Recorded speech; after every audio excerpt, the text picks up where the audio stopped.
जय हिंद दोस्तों। Hello guys, welcome back to my YouTube channel. তো আজকে আমি চল যাইতেছি দোকান খুলবার লাগিয়া তিন চারটা মামার দোকান। আমি মামার দোকানও কাম করি, সেই দোকানও যাইতেছি।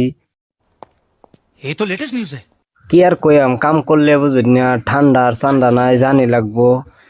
দোকানে ফাইলছি হয় যে দোকানের শাটার খুলতাছি, শাটার খুলে দোকানটা সাফ করাম, সাফ টাপ করে বইয়াম দোকানও। আর একটা কথা এনার জিজ্ঞাসা করুন যে এটা কি এর দোকান, এটা হচ্ছে সোলারের দোকান।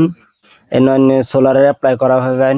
সোলারের বিষয়ে জানবার হইলে আমার কমেন্ট করুন, আমি এনে করে ফুল ডিটেলস জানাই দেন। আর সহালে তো জানুন এটা খাইবার মনে মিশালো লাইছে। फिर से आ गए रे बाबा, इधर जहर खाने का पैसा नहीं है तुझा।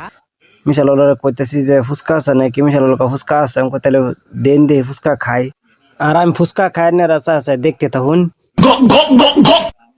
ফুচকা টুচকা খাই শেষ আর কি করাম, দহন বই রয়েছি, কাম সামো নাই অত। কইতে দহনটা বদ্ধ করে লাই, দহনটা বদ্ধ করে যে বাড়ি যাইতেছি, গুসল টুসুল করবাম। তো আজকের ব্লগে তুই ভিডিওটা লাইক শেয়ার করে দিবেন।